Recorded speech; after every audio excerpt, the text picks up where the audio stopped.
This is your ultimate stop for everything sports. The Golden State Media Concepts Sports Podcast. Should I say more? From the NFL, MLB, the NBA to MMA, it's all in here. The Golden State Media Concepts Sports Podcast.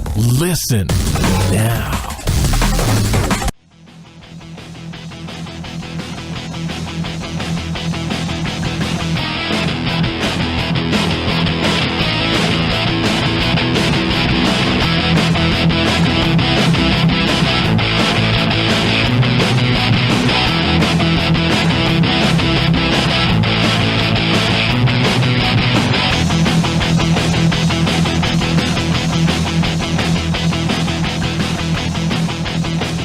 Welcome to the GSMC Sports Podcast. I am your host, Mark Souza, and with me, of course, is Jeff Malinoff. Jeff, how are you doing today? I am doing fantastic. How are you? Well, I'm doing a lot better than Alabama fans and the players. That's all I know for sure. I think we can all agree that Alabama fans, players, coaches are all having a tough day today, tough morning after that incredible just domination, right, from Clemson. They dominated from the beginning. The first quarter was exciting, back-to-back scores, the first pick six, and then that's a comeback from Alabama. And then it got out of hand. That third quarter, I would say, it got out of hand. Well, I guess second quarter got out of hand. You're right. There's a lot of back and forth in this game. I mean, especially early, obviously only early, but we thought, I mean, I'm sure you thought the same thing when you were watching the game, that when you're watching the first quarter, that this game could be like a 55-51 barn burner type game, right? Well, we all thought that. Like, they thought that was going to lead, what it was going to lead to, but it didn't. There were three touchdowns scored in the first 4.5 minutes of this game. Yeah, it was exciting at first, and I was like, oh, this game's going to go right down to the wire. And then it really, really didn't. You know, it's funny. When Alabama missed that extra point, I was thinking, I bet Alabama really hope that it doesn't get into a situation where they need a kick at the end of the game. That's what I was going to say. I said that to my dad. I was like, this game, if this game's going to go down to that extra point's going to cost them the game. Just watch. Well, even when the Bama kicker, Joseph Belovas, when he made that short field goal 25 yards, even I thought, like, wow, he almost missed a 25-yard chip shot. I was thinking, like, is there wind in Santa Clara? But I don't think there was that much wind where that would be a factor. Like, yeah, where I don't think so. Where it would slice that much. Let's put it this way, 25 yards, there would have to be an act of God for the wind to make a difference, you know? But it didn't even come close to a kick because Clemson just railed off touchdown after touchdown, it seems like, in this game. They went down 14-16 after that 25-yard chip shot by Alabama. But then after that, Jeff, I mean, they just scored five times straight, and Alabama 30 never unanswered scored points. again. Yeah. They never scored again. It was a touchdown, a field goal, a touchdown, and a total domination from Dabo Swinney and the Clemson Tigers as they win another championship. And you know what? After the game, Dabo said that this is one of the best college football teams ever, and I think I have to agree. Yeah, it was as soon as third quarter, as soon as I saw that fake field goal, I knew it was over. I almost didn't watch the fourth quarter. What was that?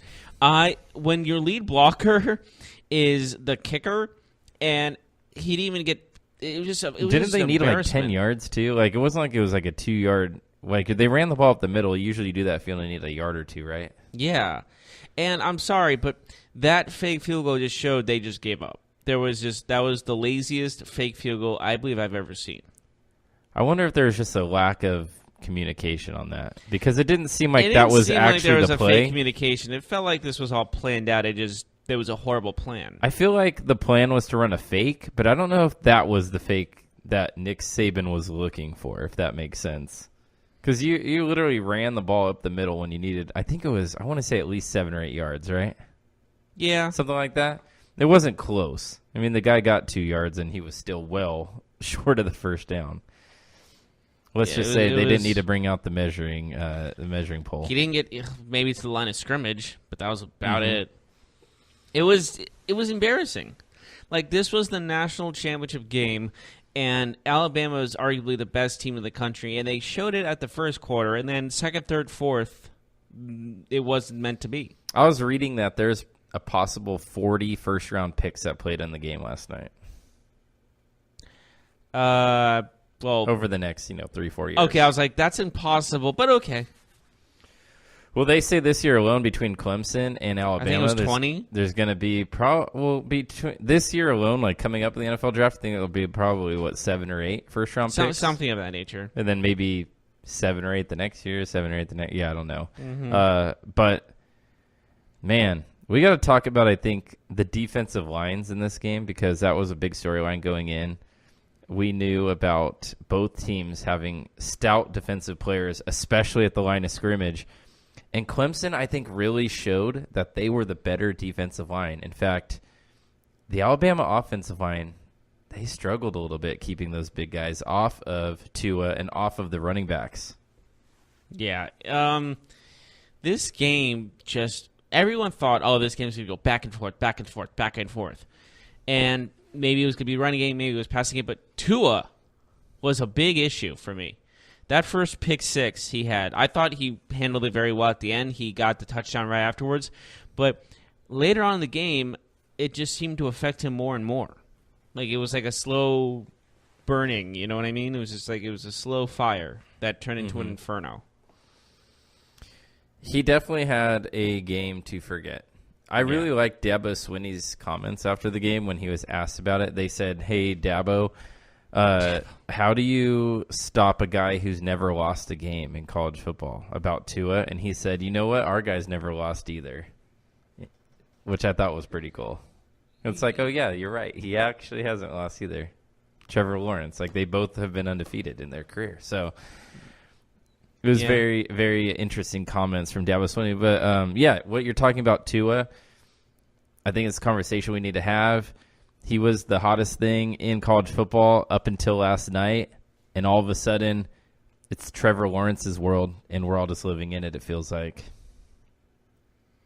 Yeah, this game was I thought Clemson had a good chance of winning, but not like that. Right. I don't think too many people expected a blowout, at least in that way. I think if a blowout was to happen, it would have been in Alabama's favor, the expectation, right? Yeah, well, Alabama looked to be that way, but I don't know. I just expected a close. Like the last two times these two faced each other in a national championship setting, the games were pretty darn close in last second type of thing. Mm-hmm. This one was the exact opposite of what to expect when these two teams face each other, especially in a college football playoff setting. And with this, I think if these two do play each other again in the future in the national championship game, which they are tied at 2-2 in the college football playoff, this will be a very more watched game than it is now. Well, they're already the top two odds to go to the championship next year is shocker Clemson and Alabama. So we could realistically see this matchup again in 12 months. I can totally see it. I mean, sure, there's going to be some turnover in rosters. Some players are going to go to the NFL, but we know Clemson and we know Alabama. They have 5-star prospects behind 5-star prospects. So it's just they're just going to keep churning out these exceptional football players. And I have no doubt in my mind that one of these teams will be back next year. I don't think both of them will because I can see both. Somebody probably stumbles, though. You know what I mean? Like it's hard to just win every single game. They've done this for the last 4 years. They've been in this situation. Both have. Yeah, well, one of them usually doesn't make it, though. I mean, yes, we've seen an incredible run, but it would be, I think, even more incredible to see both of these teams come back next year. But with the talent that both teams have and can recruit, I mean, and if you watch the All-American Bowl game with the high school students, a lot of 5-star recruits went to USC. Yeah, absolutely. So USC has a chance to make some noise in the future. USC, I mean, there's other schools that get big names. USC, Michigan. There's a lot of other schools that recruit well, but I don't know if they're as well coached because I think it's safe to say Saban and Dabo Swinney are the best two coaches in college football. Oh, without question. They're the only two coaches in college football that have multiple championships. Yeah, I don't think there's a question at all about that. I think that's pretty straightforward. Is Dabo not the coolest coach? Oh, he's awesome.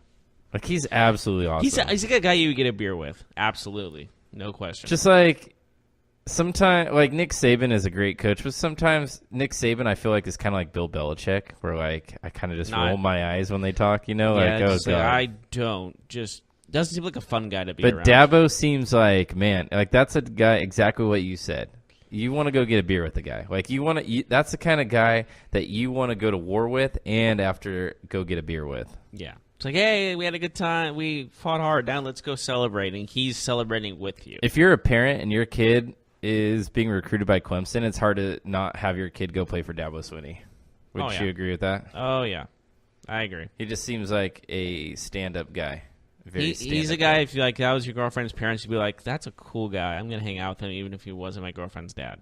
Yeah, for sure. Does that make sense? Absolutely. Okay. So one thing that stood out to me, we talked a little bit before we started recording about this, is how the narrative can change so quickly in college football. Oh, yeah. Because up until last night, I think Tua was the odds-on, I don't know, most valuable player in college football in terms of, I know he didn't win the Heisman, but like as a prospect to the next level, to the NFL, Tua was at the top of the mountain. And it's crazy how one game can really shift the narrative to how, I don't know, you're perceived by the outside world. Honestly, I feel really bad for him because he seems like a very good guy overall. You shouldn't feel bad for him. Why not? Because he's still going to be the quarterback of Alabama, and he's probably going to go undefeated next year, and he still gets to play with all those great players, and he's probably going to be a top 10 pick no matter what. Well, I mean, right now, he's just a class act is all I'm saying. He's a great kid. Yeah, and I think he's he'll very back. humble, and that's what you like to see. Sometimes when people are in that position, they're not very humble. They kind of take a lot of things for granted, and and he obviously isn't that case. I think he has a lot of things to work on.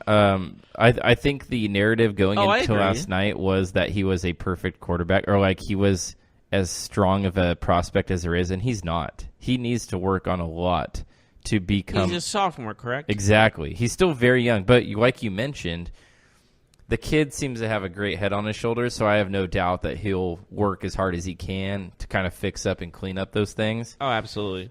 And there's a reason you can't go into the NFL as a sophomore. You got to marinate a little bit. The problem is that how the narrative can change so quickly, and before last night, he was The creme best de la creme Yeah. of college quarterbacks, right? And, you know, with like social media and Twitter, it gives us the ability to read and see a lot of crap, but it also gives us the ability to hear opinions of people who are paid, I don't know, to scout quarterbacks, people who are paid to cover the games, cover the league. And Tua's numbers against really good defenses are very poor. The problem is that, I don't know, 90% of the time he's playing against weaker opponents and he lights them up. Well, the SEC is not the best when it comes to full-on talent. I mean, it's pretty much the best when it comes to talent. Well, I just meant like team-wise. Like there's so many other better teams outside the SEC when you arguably, of course. But I think the bottom line is when you're looking at Alabama's schedules, they're pretty weak compared to others. They only play really 4 decent away games, and those are conference games. They don't play anybody out of conference that's worth anything. Yeah. They play, a very poor schedule, but it is one thing that's concerning about being the quarterback of Alabama, but even being the quarterback at Clemson too. I mean, most of the time, the talent around you is so much better than your opponent that you just have to kind of not screw it up, quote unquote, and then you'll win, and you'll win all the time, right? Yeah. It's hard to put how much of the winning is on the quarterback when you go to a school like that. That's a good point, yeah. And it's just one of those things in where it's not the player's fault. You know what I mean? No, you're absolutely right. Yeah. You're going to go to the best school possible. If Alabama's giving you a scholarship and so is Purdue, you're going to go to Alabama. If you're like saying all the players are getting it so easy, it's not their choice to play these teams. You have to go to the best school that, you know. You have to go to the best. the schools are, Alabama is obviously offering a lot of money to these schools they're playing because they know they're going to kind of destroy them, and it's just one of those things. Like it's a consolation. Mm-hmm. That's why you see so many lower tier school, like what was it, Citadel this year play Alabama? Yes, and all these things. So it's like one of those things. The Citadel. Yeah. We had to look was up it the Citadel? Yeah, we had to look up where right. it is. It's in South Carolina. Mm-hmm. Which it was 10-10 at one point. Right.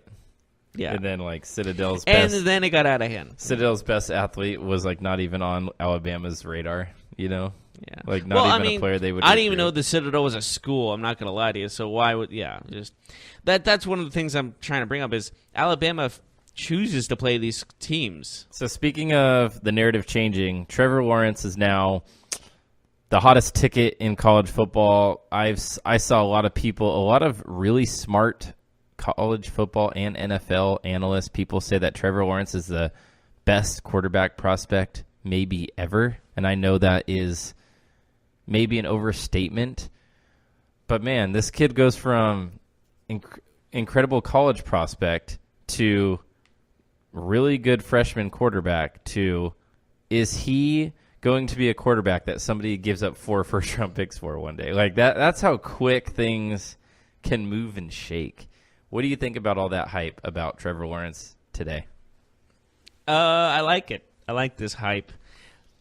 He's so damn big. He's huge. Like for a freshman, right? He's a monster.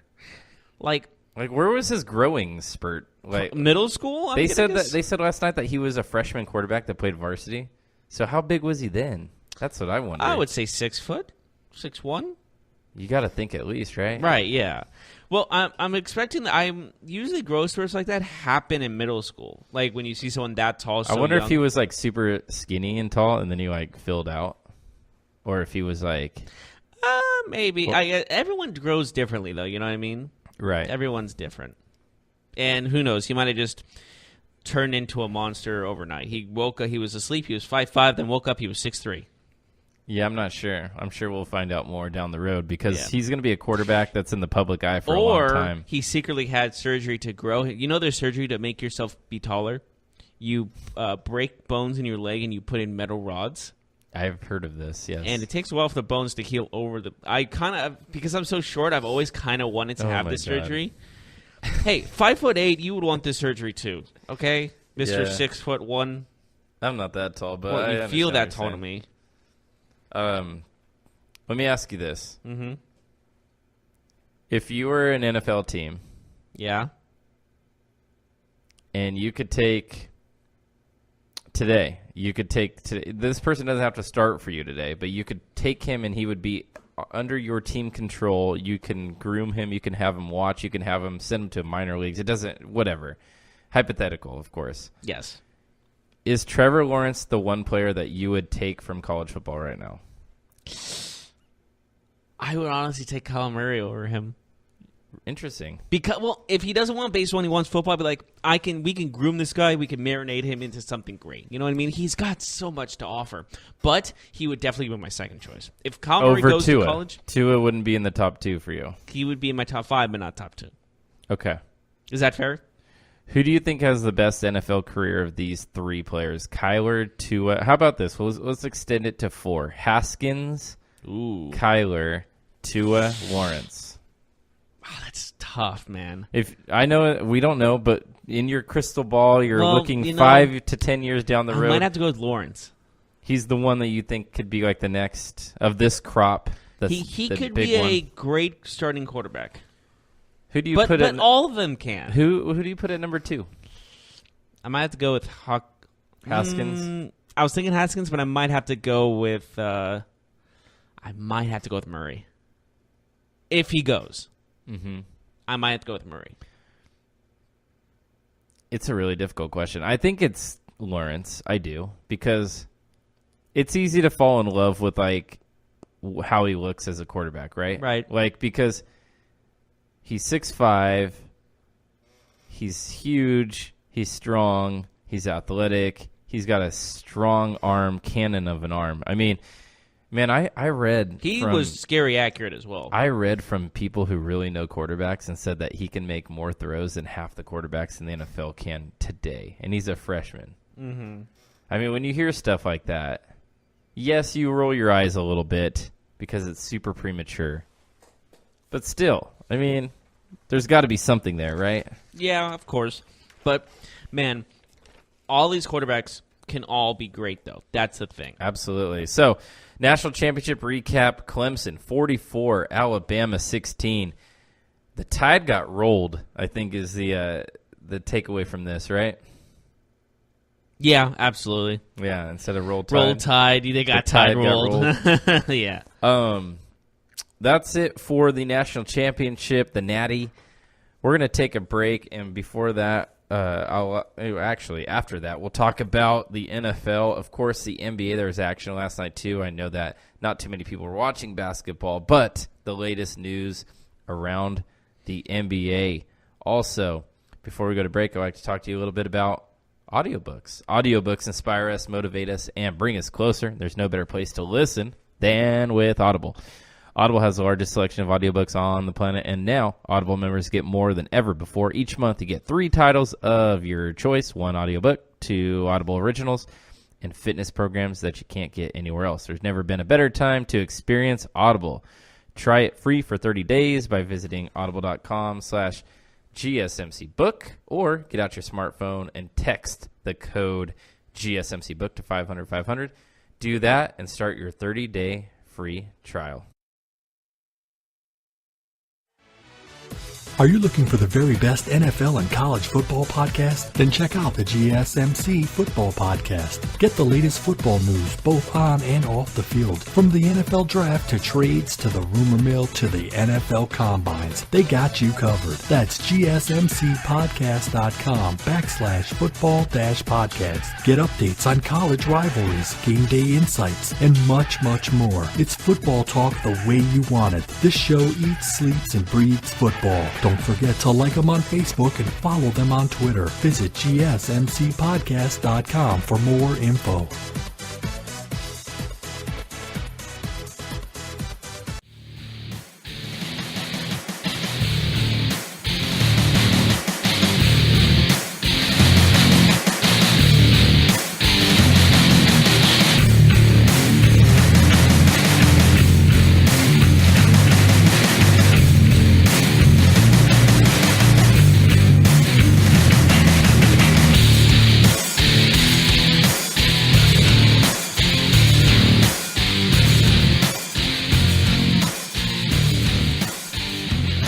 Welcome back to the GSMC Sports Podcast. We just talked about the Natty, the national championship. Alabama got rolled by Clemson. The Tigers.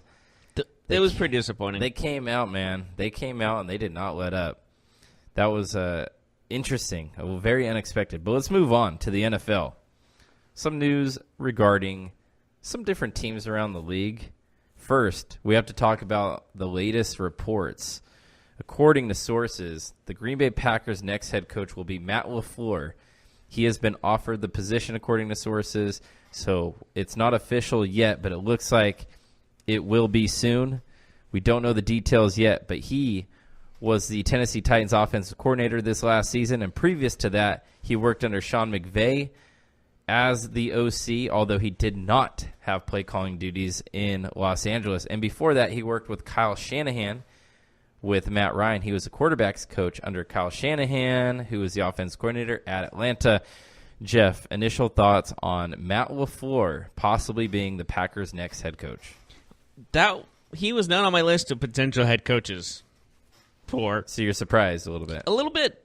Didn't even know he was up for a head coaching job until he was Do you have an opinion on him or anything like that? His last name is like LaFleur from Dodgeball, and that's where I mainly resemble him. Makes me bleed my own blood. Is that what he says? That's Ben Stiller. That's Ben Stiller's character. Oh, yeah, that's right. What's his name? I don't remember. No, Paul something White. It's White Goodman. White right? Goodman, that's is right. It Goodman? Yeah, it is White Goodman. And it's something LaFleur. Yeah. Peter LaFleur. Yes. And there was actually a meme I saw on Instagram that The says American Dodgeball Association of America. But there was a segment, there was a little meme on Instagram that was when he says, "Cram it up your for LaFleur, cram it up your LaFleur," and it's like that's Aaron Rodgers too, his new head coach when he calls a play. And I was like, that's probably really fitting. So I got to ask you. Mm-hmm. Nothing personal. We don't really know too much about LaFleur, the offense coordinator LaFleur in this circumstance. But the dynamic, Aaron Rodgers with an inexperienced head coach. I don't think Matt LaFleur has ever been a head coach. He definitely has never been an NFL head coach. Do you think that's a dynamic that might not work? A experienced Hall of Fame quarterback, Super Bowl winning quarterback, and a coach who has never done this before? Sometimes first-time head coaches have good seasons, or it's you got to have experience sooner or later. So maybe get experience. But how many of these first-time head coaches walk into a situation where Aaron Rodgers is like their quarterback? A lot of times, a young coach that has no experience or little experience usually walks in with a young quarterback too. Right, but this is like Sean McVay, Jared Goff. Right. You see what I'm saying here? But this one is like Aaron Rodgers kind of like is a beat to his own drum. He kind of makes the plays himself at a lot of points. So I think it's more of a challenge to have him as your quarterback than having a rookie as your quarterback listening to you, because they might not be listening to you. Get what I'm saying? Yeah, I understand what you're saying. I think it will be challenging because we've heard, rumblings around the NFL that Aaron Rodgers is not an easy person to deal with as a teammate, maybe as a quarterback, like underneath the head coach, but it does make even as a family member, supposedly. Ouch. But yeah, you're right. There are family members things that have been said. Yes. By direct family members. Which is really rough. So, with that being said, mm-hmm. Are you a little surprised they didn't go after somebody with maybe a higher pedigree, maybe a Bruce Arians type, somebody that has more experience? Especially a guy that was on Tennessee with an offense that was so to me. Do you think that that's him though, or do you think that Tennessee's kind of limited with Mariota and Derrick Henry had a couple good games, but he's pretty limited himself? Yeah, but he just didn't seem qualified for a head coaching job. I don't know what they saw in him. You know what's crazy? That was the first year that he's ever called plays. He didn't call plays in Atlanta. He didn't call plays in the Rams. So we don't even know if he's a great coordinator. 1 year of being an offensive coordinator, and yet he has the head coaching job of the most storied franchise in NFL history. Now, I will counter that. I'll counter my own argument with this argument. Sean McVay also never coached or called plays either. Very true, but his team is a lot more talented than Green Bay's. I will say that. That's true, but McVay also, going into that, when he became the coach of the Rams, he had a underwhelming Jared Goff, who a lot of people were already calling a bust right away because of his start to his career wasn't so great, Where you can call it pretty bad because he couldn't throw a pass. LaFleur now gets Aaron Rodgers. Now that can have its ups and downs. Man, this chair's squeaky. But it has its ups and downs. But you do get a Hall of Fame caliber quarterback right away. Now, I don't know. It'll be interesting. I kind of feel like, though, that he must have just killed the interview because they're hiring him. Yeah, he's going to be the first coach hired, just like that, huh? He must he must have done the best interview they've ever seen. So he's 39 years old. We'll see if it actually happens, but sources say it will. Let's move on. Pete Carroll. Pete Carroll's taking the blame for the offense the other night in their loss against the Dallas Cowboys. He said, "Don't blame Brian Schottenheimer for sticking with the run against the Cowboys, the run that clearly didn't work from anybody who watched the game. From the first quarter to the fourth quarter?" Yeah, and he said, "Blame me. Put the blame on me." Now, what do you think about that statement? Obviously, he's not throwing his offensive coordinator under the bus. Thank you. I don't know why I just stopped saying stuff. Anyways, and I think he's like he knows his job's safe compared to his offensive coordinators. That's how I see these things happening. And I think it's true. When you're the head coach, it's on you, right? He could easily say, "Hey, Brian Schottenheimer, if you call another run up the middle, I'm going to fire you type thing. There have been some scenarios in where the offensive coordinator goes into business for himself, supposedly, in a way, and where he's like, I think this is going to work, and I'm just going to keep doing it until it works. Mm-hmm. Now, that might have been the case here. Kind of felt like we already talked about it yesterday, how we kind of criticized how the Seahawks run the ball so much for a team that pays a quarterback so high, like they decide they're going to run the ball, which makes sense in the regular season, but God, it just makes you wonder, what are you doing with Russell Wilson if you're not letting him be Russell Wilson, you know? Yeah. Like anyone could turn around and hand the ball off 45 times a game. But anyways, Juju Smith-Schuster is replacing Antonio Brown in the Pro Bowl, which I find very entertaining, if I'm being completely honest. Is the word ironic? I'm not sure if that word applies, but I know that it's funny no matter what. There's a word for this. I know it. Yeah. Maybe it's ironic, but I'd have to cite Alanis Morissette on this. But Antonio Brown will not be a Pro Bowler. Well, he is a Pro Bowler, but he will not be attending or playing in the game, and Juju Smith-Schuster will. And what do you think of this? Funny? Interesting? I would just say it's well, I think Juju should have gotten in the Pro Bowl in the first place, so I think it's fitting. Fitting's the right word. All right, so how about this? Cody Parkey. I love that. That sounds like a child, like his nickname. Hey, Parkey. His field goal miss has been changed to a block. Yes, it has. That's what I also want to talk about. Does that change anything? Yes, it does, 100%. But does that change how Bears fans think?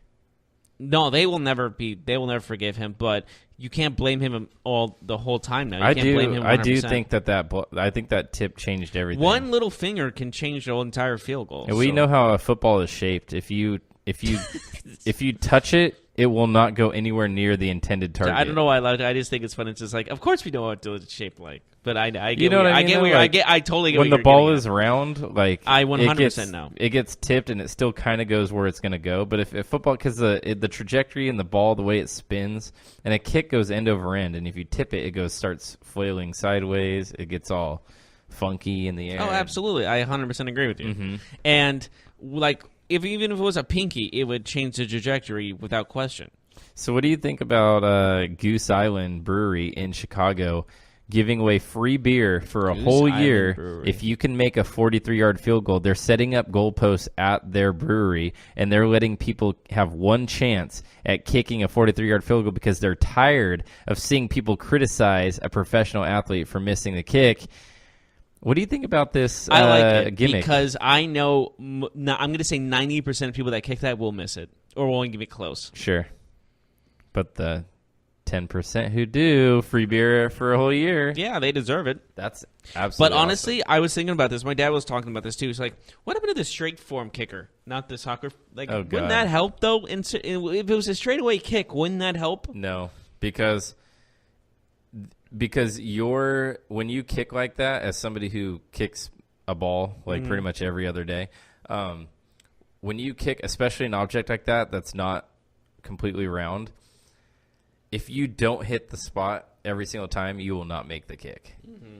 Like you have to get it right. Whereas if you kick it soccer style like that, you have a wider range of you don't have to hit the bullseye. Wider range of screw up. Yes, you don't have to hit the bullseye. If you kick in the right direction, end over end, it'll normally go in and not hit the post twice. But I've actually personally kicked it, the straightaway kick and the soccer kick, and the straightaway kick went in, and the other one didn't. So well, the thing is too is that usually when you kick it like that with your toe, like you're kicking a line drive, and it's lower trajectory too, so it's easier to block. When you kick it with your instep, I totally agree, but I personally would say maybe we should have, in certain situations, have a straightforward kicker. No? I'd say absolutely not. Because it's just, let's put it this way. That was how people kicked. All right, what if you're the That's guy? how NFL people or football people kick before they realized how, like, there's a sport that actually specializes in this. Yeah. And with this, I would definitely say the fact that, remember the dude with the no toes that had like the flat foot? Who had the record? Yeah. Would you say like he would do well in the NFL today? Probably not. But 63 yards is 63 yards today or 50 years ago. But I just think the trajectory is too low. I think you'd see so many kicks get blocked. Okay. Because the players now are much more athletic. Like they're taller, they can jump higher. It's not so easy to kick the ball over the line of scrimmage where it was, back in the old NFL, right? True. Very true. All right, so last NFL story before we take a break. Gruden has the final say on personnel over their newly appointed general manager, Mike Mayock, who's formerly of the NFL Network. Your thoughts? Why get this guy if you know he's not going to be – he's basically not even the general manager. I mean, some teams have the coach make the final say, right? Yeah, like but Belichick has final say. I know he's Belichick, but he does. This just feels some have 50-50 type of power. Yeah, that just feels like everything he's going to do, John Gruden has the ability to overrule it, and that's very interesting. Some people are commenting that Mike Mayock was hired to be the fall guy if it doesn't work out in Oakland for the next couple of years. Because they have big drafts ahead of them, right? Like they have 3 first-round picks. They have 2 next year. These 3 first-round picks they have this year, 2 of them are in the high 20s. Right. Which is not what they wanted. Nope. They wanted at least one of them in the top 10. The Bears' pick is 24. The Cowboys' pick will They at least expected be the like Bears 26. to be in the top 10 in draft choice, as well as the Cowboys not make the playoffs, which makes it a top 15. Right. So they got the Bears' pick is going to be and number 24, I believe. I think they are happy that the Bears, at least one of them, lost, so it's a low 20, quote-unquote low, compared to what the Cowboys are getting, which is at least, 26, 27? Yeah. I believe the Bears' pick is number 24 now that they're eliminated. The Cowboys' pick will be worse than that, so it'll be between 27 and 32. Yeah, it's all bad. Mm-hmm. But or 25 and 32. Yeah, those picks are still important, granted, but I think obviously there's going to be a lot of discussion of who's going to be available at that time. And speaking of available, listening to audiobooks inspires us, motivates us, even brings us closer, and there's no better place to listen than Audible. Audible has the largest selection of audiobooks on the planet, and now Audible members get more than ever before.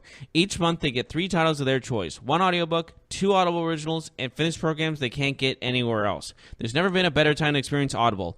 Try it free for 30 days by visiting audible.com/GSMCbook or texting the code GSMCbook to 500500. Remember, if you want to try this Audible free for 30 days, visit audible.com/GSMCbook or texting the code GSMCbook to 500-500. That's GSMCbook to 500500. What happens to your decision-making when you drink? Well, after one drink, you feel confident. A few more, and calling your ex at 1 a.m. seems like a great idea. And you're pretty sure the secret to a great taco is 4-day-old macaroni. The bottom line, drunk you doesn't make great decisions. So you're risking a DUI or worse if you count on him to get you home. Plan before you party. Get home safe. Brought to you by Washington Target.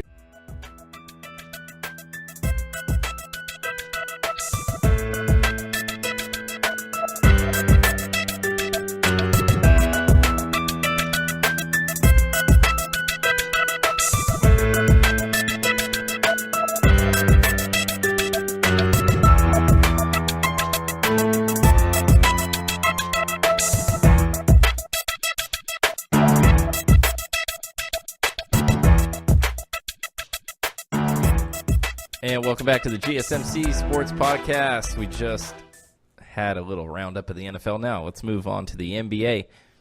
Jeff, I got a question for you. Mm-hmm. Can you name the team with the current longest winning streak in the NBA? Off the top of my head? Yeah. I would have to say either Indiana or Milwaukee. No. Really? LA? It's a team that won last night. It's the San Antonio Spurs. Huh, that's 5-game winning streak. That's surprisingly shocking. 119 to 109. Excuse me, 119 to 107 over the Detroit Pistons. The Spurs are now in 6th place in the Western Conference. They're 24-17. This team has really changed and turned it around lately. You know, we talked about the 5-game winning streak. They're 8-2 in their last 10. Are the Spurs? Can I just say something real quick? Yeah, go ahead. I just got a thing from Bleacher Report that says Dabo and his team danced to Sweet Home Alabama in the locker room after they won against That's Bama. cool. I just thought that would be a nice little adding insult to injury type of thing. Yeah. Let's continue. So the Spurs, they might be playing the best basketball in the NBA. They're certainly one of the hotter teams in the NBA at the moment with that 8-2 out of 10 5-game winning streak, longest in the NBA. Are the Spurs, have they convinced you that this team is a playoff team? They're 24-17, currently 6th in the West. Well, this is a very, very tough Western Conference. So But are you convinced or not? I'm not convinced yet. The jury is still out. Is that what you're saying? Yeah. To be continued? Yeah. Okay. I agree. We're not. No disrespect intended. We're not sure yet. DeRozan had 26 points to lead the way for the Spurs. LaMarcus Aldridge had a nice little game. He only shot the ball 12 times, but he made 9 of them and scored 25 points. So a nice game for him. DeRozan also added 7 and 9 rebounds and assists with those 26 points. So another win for the Spurs, who look unstoppable at the moment. What about the Boston Celtics? They're 24-15 now. They seem to be playing better and better. They get a 116-95 win last night over the Brooklyn Nets. Seemed pretty simple at home. They take care of business. Yeah. Gordon Hayward, 26 minutes. I like to always bring him up just because of his rehabilitation. See if he can get back to that all-star form. 26 minutes, 12 points in those 26 minutes. 4-10 shooting. 4 rebounds, 2 assists. All in all, the Celtics had 8 players scoring double figures, so a nice team win for them. Mm-hmm. The biggest game of the night, I think, in terms of record-wise, was the Rockets. They played the Nuggets, and they actually defeat the Nuggets 125-113. Houston is now 23-16. James Harden, is he your early season MVP, if you had to do the voting today? He's up there. 32 points, 14 assists last night. 32, 14, and he chipped in 5 boards. He only attempted 18 shots. That's what really impresses me. He didn't shoot above 30 shots. Get this. 15 3-pointers. He made 6. So he shot 3 times in the 2-point range. Yes. And 15 times from the 3 and added 12 out of 15 free throws. And pitched in with, 14 assists, which is a big number. It is a big number. 32 points, 14 assists. That is a lot of offense. 2 sevens combined. That's a big number. Oh, good knowledge there. Good insight. Thank you. PJ Tucker also had 21 points himself. Jokic on the other side, 24, 13, and 4. Is this a bad sign for Denver? No, I mean, to lose on the road against a good team? No, I mean, do you think that they're going to hold on to the first place for a longer chunk of the season? I think Green. No, I think Golden State will end up being your number 1 seed. Right now, they're a game behind Where Denver. do you see Denver ending? I can see them number 2. Number 2? Number 2 or number 3. I think they're just that consistent. I could see them going far as number 5. The thing is with Denver is that they're 16-3 at home, and I think they might be the best home team in the NBA when it's all said and done. You know, they are one team that plays defense. They're 7-3 in their last 10. I haven't seen anything from them where it's like, oh, they're hot right now or they're on a streak. I just think this is who they are. They're a good team. You know, they've played. How many games have they played now? We're halfway through the season. They've played 38 games, so they're not at the halfway point just yet. But they've played 38 games. They've won 26 of them. and they're 10-9 on the road. They're one of 7 teams that are 500 or better on the road at the moment. So I don't see anything fluky about them. What about you? I mean, I know you said that you could see them dropping. I don't see anything fluky, but I'm just saying this conference, it can change on a dime, is what I'm saying. That's all I'm bringing up. So don't be surprised if they drop that low because of how competitive the conference is. That's what I'm saying. And the conference is certainly competitive. I mean, it's tough every night in the West. Yes, it is. Speaking of 2 teams in the West, the Los Angeles Lakers beat the Dallas Mavericks 107-97. We saw the Lakers bounce back. They get their second win without LeBron James. It's been a struggle for them without LeBron, who's expected to miss at least another 2 to 3 games. Brandon Ingram last night, 29 points on 21 shots.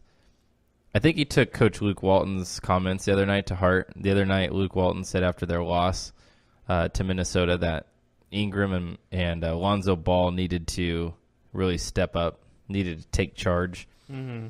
Ingram had 29, 6 and 3. Lonzo Ball had 21, 5 and 7. Lonzo Ball had 15 shots. He was 4 of 8 from 3. Are you surprised by that?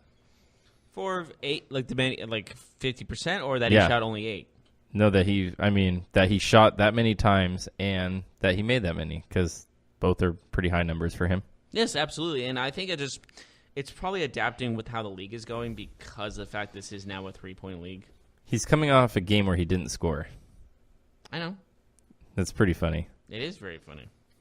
But it's hard to win in the NBA if your point guard can't score. And it's definitely adapting. Yeah. Or shaking off a rough game, for sure. Ingram and Ball will need to continue to progress. Kuzma was also back in the lineup, although he had a terrible night, at least shooting the ball 4 of 20, 2 of 10 from 3. Rough night, but he has been battling a back injury, so getting him back in the lineup is big time for the Lakers. He's much needed. We'll see if that can, boost their stability, their standing, because they're in 8th right now.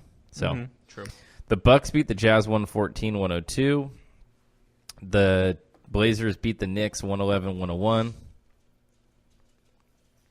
Pelicans over the Grizzlies as well. Any of those games stand out to you?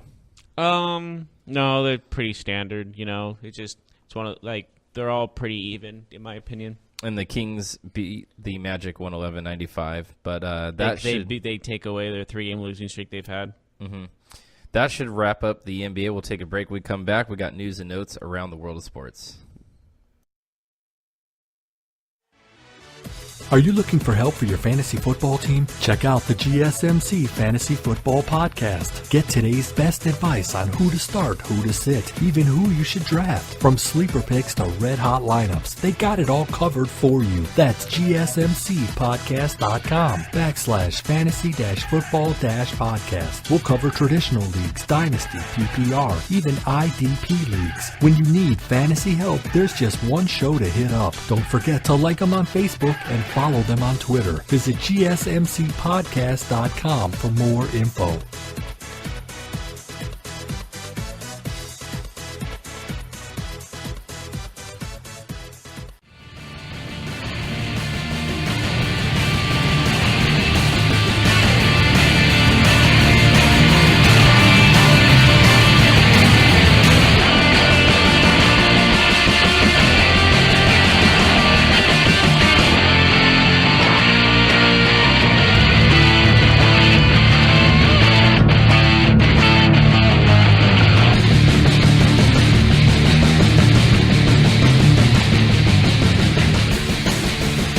Back to the GSMC Sports Podcast.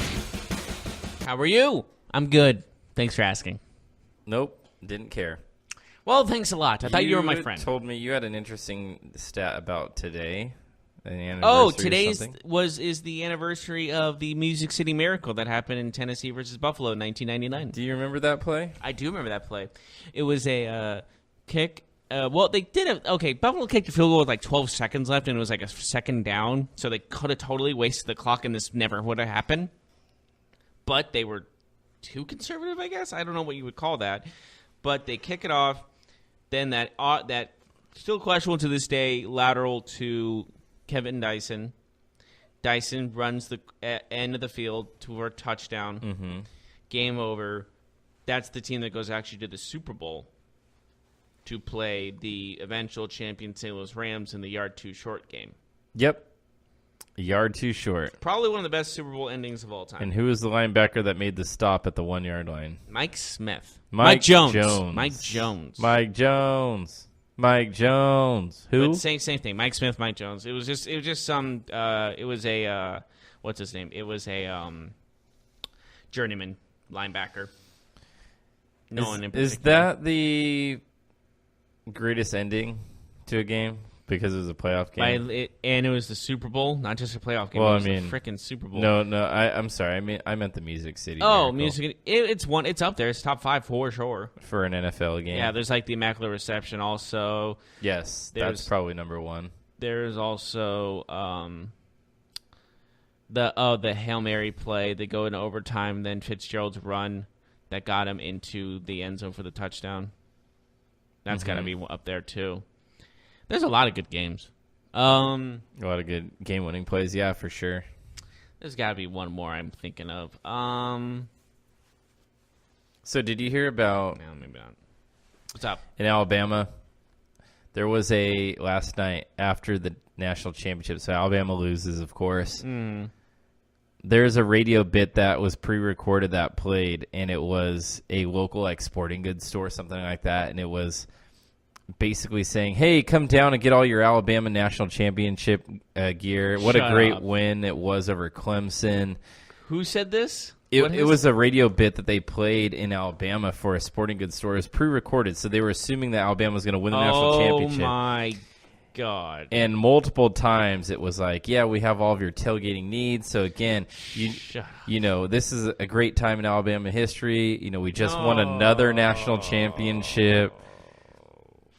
Blah, blah, blah, blah, blah, blah. And it aired and it played. That's adding insult to injury. On the radio? On the radio.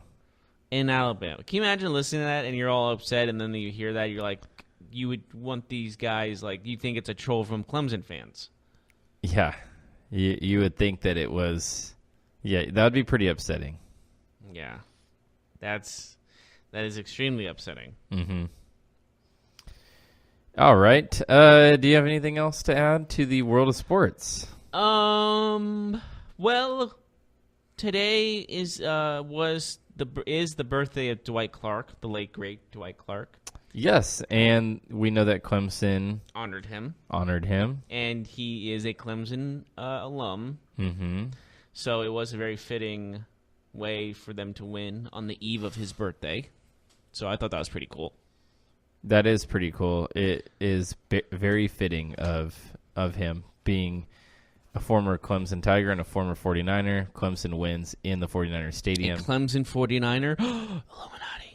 I'm kidding. So, what do you think about Derrick Rose apologizing for the kill yourself comment he made yesterday? Oh, I heard about this. I think he was more upset at people saying all these things, like about him being washed up and all these other horrible things that were said, and he was just sick and tired of it, and he just blurted it out, not thinking clearly, obviously.